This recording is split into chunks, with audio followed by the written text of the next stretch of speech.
Felicia and Scott, we have a lot to get to on this Tuesday evening. Want to remind you that the National Weather Service made some changes last summer in terms of severe thunderstorm warnings. So just don't want you to be surprised if you hear us say something like a destructive severe thunderstorm warning. That would be issued with winds 80 miles per hour or more and softball size hail.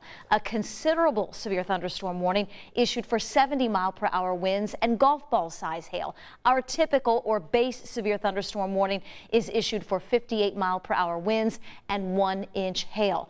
We also have a couple of things in terms of tornado warnings to advise you on as well.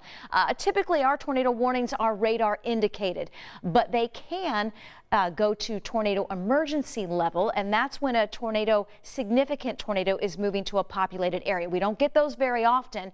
We can also get something from the National Weather Service called a confirmed tornado warning, and there were several of those issued tonight across parts of Iowa. I'm going to show you some storm reports in just a second. Here's the line of storms that we're tracking from Minneapolis all the way south through parts of Nebraska, Kansas, into Oklahoma. And yes, there have been several reports of tornadoes and numerous reports of wind damage and hail extending from Wisconsin, again, all the way south through parts of Texas. This is the line of storms that will head our way tomorrow afternoon and tomorrow night. Ahead of that line, we're keeping a close eye on what you see moving through Memphis, Tennessee. This batch of rain and, yes, a couple of storms will arrive here first, and that may actually be a little bit of good news. This is tomorrow at 5 a.m., leading edge around Evansville. Then we have rain, a few thunderstorms around at 8 a.m.